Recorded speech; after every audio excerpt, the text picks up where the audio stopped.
Now we have two psychological battles that we're fighting against white folk. We won one. They told us that we should hate Malcolm X. We dumped that, thank God.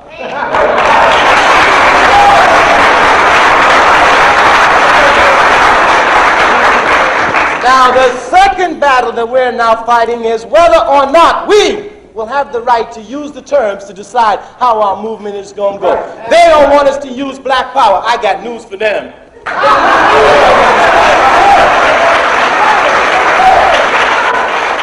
Because what black power was supposed to do was to start bringing black people together under a slogan that everyone understood. But what in fact is done is it's organized white people and their Negro allies.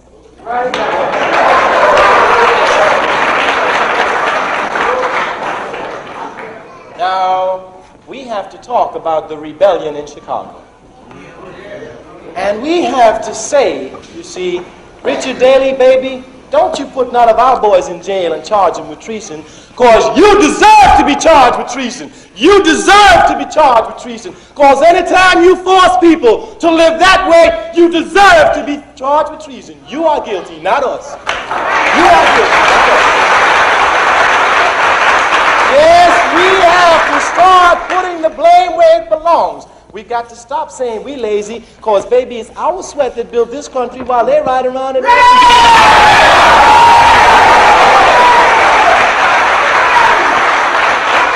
We have to stop saying that we are apathetic, because I'm going to define that word for you.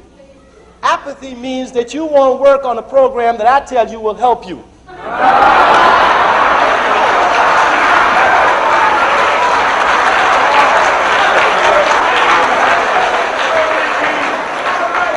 Because, baby, when college students leave a good job and go to Mississippi to organize their people, that ain't hardly apathy. And when people get together in Watts and in Chicago and organize a rebellion, that ain't hardly apathy.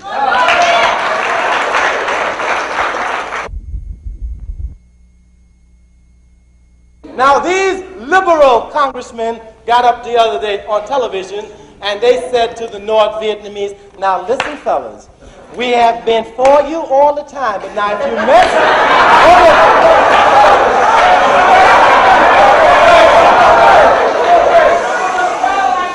we have been for you all the time, but if you mess with our racist fellas, we're going to have to take care of you. That's what he was saying. That's what Church was saying when he said, I am begging the North Vietnamese not to bother our pilots because you're going to ask us to bomb you. He ought to be talking to this racist country and telling them not to bomb Vietnam. That's what he ought to be talking. And you have to watch the way it operates inside this country. Because what they say to us is that we are for you, but don't forget you're 10% of the population. And if you get smart, we'll wipe you out.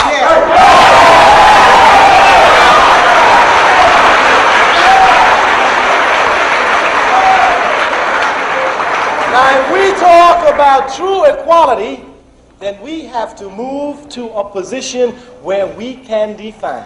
Thank you, my friend. We have to tell our black brothers who are graduated from colleges that to be successful is not to get a job with IBM or Wall Street, but we have to define success for them, and we have to say that to be successful is to come back into your community and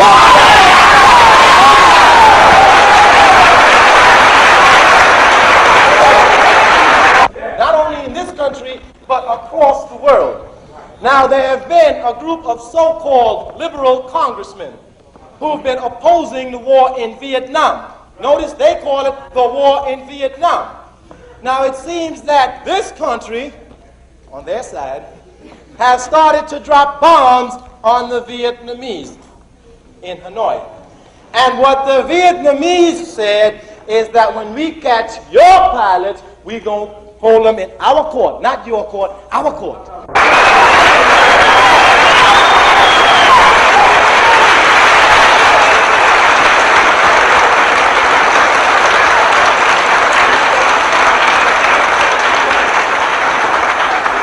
We have to explain to them that every time we yell, the man grabs him and says, everything is okay. He's splitting us again. We got to tell him. That's right. We've got to tell him.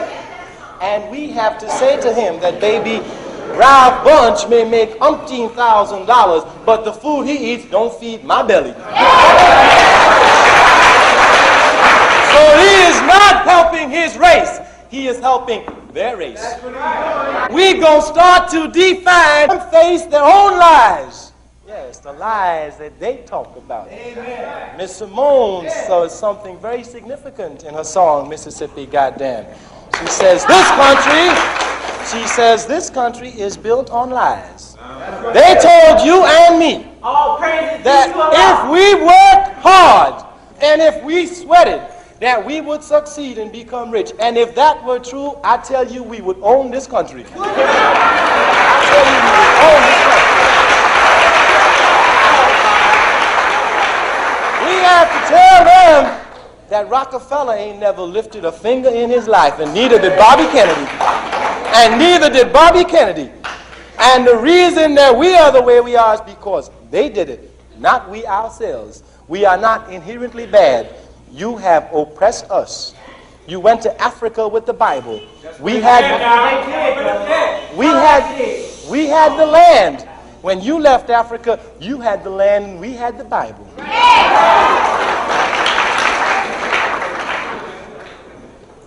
Now we have to explain to our people that this individual nonsense cannot do for us, because they will preach that individual nonsense and we will believe it and keep integrating their Wall Streets.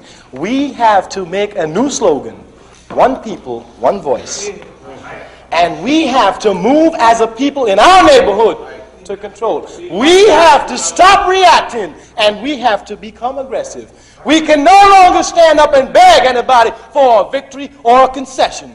Because I'm here to tell you that if you beg a man for a victory, he gives it to you. It's his victory, not yours. We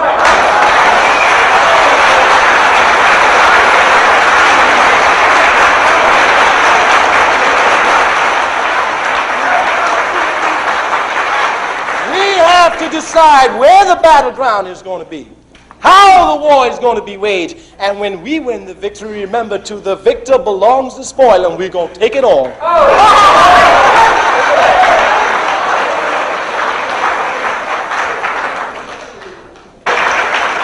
That's why black people have to organize independently. And even if they decide to move into one of the major parties, we will be together as black people. And we have to be together whether we like it or not, because the only reason we're oppressed is because we're black. And that's why our rallying cry has